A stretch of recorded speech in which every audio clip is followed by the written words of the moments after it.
ગીર સોમનાથનું નામ પડે એટલે સૌથી પહેલા દિનુ બોઘા સોલંકી અને દિગ્વિજયસિંહ જાડેજાનું સૌને વિવાદ યાદ આવે। આમ તો ત્યારે શ્રાવણ મહિનો ચાલી રહ્યો છે, પરંતુ આ વિવાદ છે ફરી એક વખત વકરો છે, કારણ કે સોમનાથ કોરિડોર મામલે જ્યારે દિનુ બોઘા સોલંકીએ પ્રતિક્રિયા આપી ત્યારે દિગ્વિજયસિંહ જાડેજા પર તેમણે આકરા પ્રહારો કર્યા હતા। તેમણે દિનુ બોઘા સોલંકીએ દિગ્વિજયસિંહ જાડેજાને આધુનિક મોહમ્મદ ગજની કહ્યા હતા। શું કામ કહ્યા છે તેની જ આજે વાત કરવી છે। નમસ્કાર, BS9 TV ન્યૂઝમાં આપની સાથે હું ભગવતી વિશાવડિયા। સતત ચર્ચામાં રહેતા દિનુ બોઘા સોલંકી ફરી એક વખત ચર્ચામાં આવ્યા છે। તેઓ પૂર્વ સાંસદ રહી ચૂક્યા છે, ફરી એક વખત ચર્ચામાં આવ્યા છે અને તેનું કારણ છે કે તેઓ સોમનાથ દાદાના જે દર્શન કરવા ગયા હતા, જ્યાં તેમને સોમનાથ કોરિડોર મામલે પ્રશ્ન પૂછવામાં આવ્યો અને તેમણે દિગ્વિજયસિંહ જાડેજા પર આકરા પ્રહારો કર્યા હતા। તેમણે પ્રતિક્રિયા આપી હતી ત્યારે કહ્યું કે જે કોરિડોર છે એને સમર્થન આપું છું। ખાસ કરીને કોડીના તાલુકા બંધ પાડી 5000 લોકો પગપાળા સોમનાથ કોરિડોરના સમર્થનમાં આવશે તેવી પણ વાત કરી હતી। સોમનાથ કોરિડોર મામલે અંગત રાજકીય રોટલા શેકતા લોકોને તેમણે આડે હાથ લીધા હતા।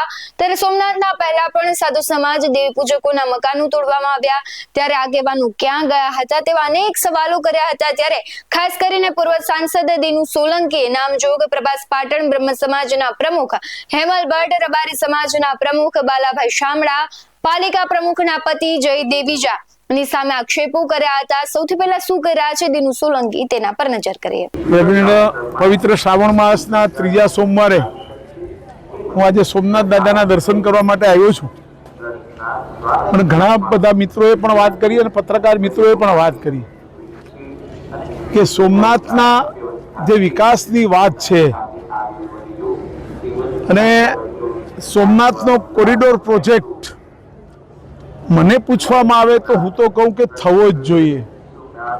સોમનાથ મહાદેવના સાનિધ્યમાં આ વિસ્તારનો વિકાસ થાય, એમાં આપણે બધા પણ સહભાગી થઈએ। હું અહીંયાના પણ પ્રજાજનોને જણાવવા માગું છું કે આપના અહીંયાના સ્થાનિક આગેવાનોને પણ આપ લોકો મળો, અમે બધા પણ તમને યોગ્ય અને તમને પૂરતું વળતર મળે એ માટેના અમે પણ વહીવટી તંત્રને અને સરકારમાં તમારી સાથે રજૂઆત કરવામાં પણ રહીશું અને તમારી વાત પણ પહોંચાડશું।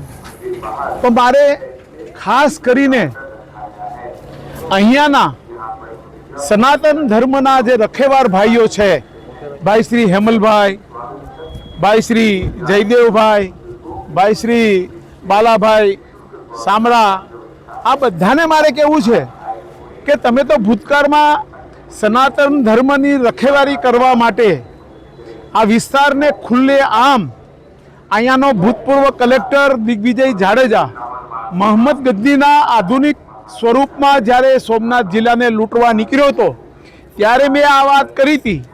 ત્યારે આપને સારું લાગ્યું હશે કે ખરાબ એ મને ખબર નથી, પણ આ બધાએ ખૂબ સારી રીતે સનાતન ધર્મને બચાવવાની રજૂઆતો સરકારમાં અને બધામાં રજૂઆતો કરી હતી। મારે આપને આ તબક્કે જણાવવું છે તો આપની ફરજ આજે શું છે કે સોમનાથના વિકાસમાં અને પ્રજા વચ્ચે જે ગાંઠ ઊભી થઈ છે, જે અંતર ઊભું થયું છે, એ અંતર પૂરું કરવા માટે તમારે એક પુલ બનીને પ્રજા અને સરકારની વચ્ચે તમારે સેતુ બનીને આ પ્રશ્નનો નિરાકરણ લાવવાને બદલે આ બાલાભાઈ જેવા તો પોતાની હોટલ બચાવવા માટે રાત દિવસ મહેનત કરવા માંડી ગયા છે। તમે તો કહેતા હતા બધા કે અમે તો સોમનાથના ગણ છીએ, તો આ ગણ બધા ગયા ક્યાં? મારે એટલું જ કહેવું છે કે તમે અમારી સંવેદના અસરગ્રસ્ત ભાઈ બહેનોના જેના પણ મકાનો જાય એની સાથે અમારી છે, અમે તમારી સાથે છીએ, અમને તમારો વિરોધ નથી। તમને પૂરતું તમારું વિસ્થાપન, તમને ફરીથી સારી રીતે તમારા મકાન, ધંધા, રોજગાર બધું જ મળે એમાં અમે તમારી સાથે છીએ। પણ તમને એ કેમ યાદ નથી આવતું પ્રભાસ પાટણની પ્રજાને કે જ્યારે આ વિસ્તારમાં ગરીબ દેવી પૂંજકોના મકાન પડતા હતા, સાધુ સમાજના મકાનો પડતા હતા, ત્યારે કેમ પ્રભાસ પાટણ બંધ ન રહ્યું અને માત્ર આ આગેવાનોની મિલકત અને આગેવાનોની આગેવાની બચાવવા માટે સંપૂર્ણ પ્રભાસ બંધ રહ્યું? એ પણ અમને એનું પણ દુઃખ છે। તમે ગરીબો માટે પણ સંવેદના રાખો, ઉપરવાળો તમારા માટે પણ સંવેદના રાખશે। હું તો અહીંયાના વેરાવળ પાટણના ટેલિફોનના આગેવાનો જે સમજો છો તમે બધાય, અમારા બી પક્ષના અમુક છે કે ત્યારે એ બધાને એવું થતું હતું આ ભૂતપૂર્વ કલેક્ટર દિગ્વિજય જાડેજાની ચમચાગીરી કરીને એના ખાસ ગણ બનીને એમ કહેતા હતા કે દિનુભાઈ અહીંયા સોમનાથની હારે મોહમ્મદ ગજનીને જોડે છે, તો એનો અમને સનાતની વિરોધ છે. તો મારે એ સનાતની ભાઈઓને કહેવું છે કે આજે તમને સોમનાથ સનાતની ધર્મનું મંદિર દેખાતું નથી. સનાતન મારે કોને કહેવી, સનાતની કોને કહેવા? અને મને તો એવું લાગે છે કે મારા સોમનાથ મહાદેવના પ્રોજેક્ટમાં, કોરિડોરના પ્રોજેક્ટમાં જે કોઈ વચ્ચે આવતા હોય, એમાં ખોટા કામ કરતા હોય, સરકારની યોજનાને કોઈ રોકવાનો પ્રયત્ન કરતા હોય, આ કોણ છે?